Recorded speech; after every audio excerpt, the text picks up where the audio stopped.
আজ আবার কিন্তু দুর্দান্ত একটা রাতের ডিনার করার জন্য চলে এসেছি একটা বাঙালি ধাবায়। এখানে কিন্তু মিল সিস্টেম খাওয়া রয়েছে, তার আগে কিন্তু চলে এসেছে খাওয়ার।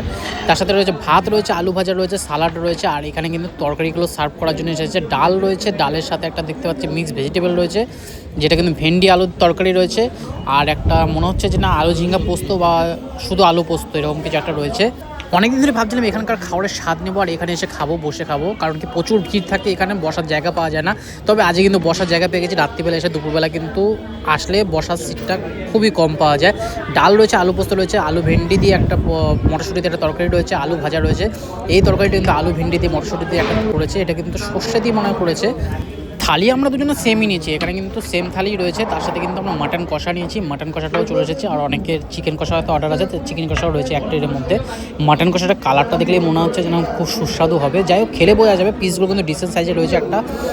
তবে সত্যি কথা বলতে আমার ভেন্ডি আলু তরকারিটা জাস্ট দুর্দান্ত লাগলো। কী যে বানিয়েছে, অসাধারণ টেস্ট। মানে এদের রান্নার কোয়ালিটি কিন্তু দুর্দান্ত, সেই জন্য এত ভিড় হয় এই দোকানে। বিরিয়ানিও পাওয়া যায়, সব কিছুই পাওয়া যায়। আর রয়েছে এখানে আলু পোস্ত, এটা কিন্তু আলু ঝিঙ্গা পোস্ত না, আলু পোস্তটাও কিন্তু বেশ সুন্দর হচ্ছে, টেম্পটিং কালার রয়েছে আর স্বাদেও অতুলনীয়। তবে আজ আমি রাতের খাওয়া দাওয়া করতে চলেছি নিউ দীঘার জনতা হোটেলে। এখানে কিন্তু মিল সিস্টেম খাওয়া রয়েছে, সেই জন্য ডালও পেয়ে গেছি। আর কিন্তু আলু ভেন্ডির তরকারিটা আমার দারুণ লেগেছে, সেই আলু ভেন্ডির তরকারিটাও চেয়ে নিলাম, সেটাও খাবো।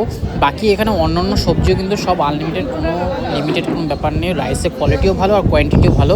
তবে চাইলে আরও রাইস পাওয়া যাবে, আমরা রাইস আবার পরে নেবো। ডালটাও দেখো কতটা গাঢ় একটা ডাল। আমার সত্যি কথা বলতে বিরিয়ানি এসবের থেকে কিন্তু এরকম বাঙালি থালি নানা হোটেলে গিয়ে খেতে ভীষণ ভালো লাগে। তবে দীঘার মধ্যে কিন্তু এর অপশনটা প্রচুর রয়েছে, কলকাতাও অনেক অপশন আছে, তবে দীঘায় আসলে কিন্তু এরকম অপশন প্রচুর রয়েছে।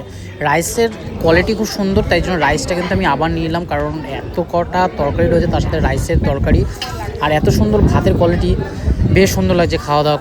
এই হোটেলটা কিন্তু অনেক পুরোনো। আর এখানে যে মিল সিস্টেম রয়েছে, এখানে কিন্তু ভেজ থালির দাম হচ্ছে 120 টাকার। মাটনটা দেখো, মাটনের কালারটা কত সুন্দর, আর 3 পিস মাটন দিয়েছে। এই 3 পিস মাটনের দাম কিন্তু নিয়েছে 250 টাকা মতন নিয়েছিল, দামটা আমার ঠিক মনে পড়ছে না। তবে মাটনের কোয়ালিটি খুব সুন্দর, বিয়ে বাড়ির মতো রসি কষে দারুণ রান্না করেছে। যাই হোক, তোমাদের আজ এই ভিডিওটা কেমন লাগলো? ভিডিওটা যদি ভালো লাগে অবশ্যই কিন্তু কমেন্ট করে জানিও, লাইক করো আর শেয়ার করে দিও যারা দীঘা যেতে চাইছো আর দীঘায় গিয়ে এরকম দারুণ খাওয়া দাওয়া করতে চাইছো সস্তার মধ্যে। এই হোটেলে এসে কিন্তু খেতে পারো। নিউ দীঘাতে রয়েছে জনতা হোটেল, খুব সুন্দর, খুব ভিড় থাকে এখানে। রাতেরবেলা একটু তাড়াতাড়ি গেলে তোমরা কিন্তু আনলিমিটেড খাওয়া দাওয়া করতে পারবে এখানে। এরপর আমি যখন আবার যাবো এখানে কিন্তু বিরিয়ানিটাও টেস্ট করবো, কারণ বিরিয়ানি দেখলাম প্রচুর লোক খাচ্ছে আর বিরিয়ানিটা দারুণ লাগছে দেখতে। খেতে কীরকম হবে সেটা কিন্তু সেই স্বাদ আমরা এসে তোমাদের সাথে শেয়ার করবো।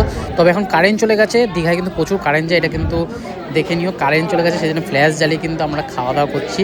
বেশ দারুণ খাওয়া দাওয়া করলাম, দারুণ লাগলো। তোমরা যদি কখনো দীঘাতে আসো তাহলে কিন্তু এই হোটেলটা অবশ্যই ভিজিট করতে পারো। রাতের খাওয়া হোক, দুপুরে খাওয়া হোক, সমস্ত খাওয়া দাওয়ার কিন্তু এখানে পাবে। চাইনিজ থেকে ইন্ডিয়ান সমস্ত খাওয়া দাওয়ার কিন্তু এখানে রয়েছে। দেখা হলো না, টাটা, বাই বাই।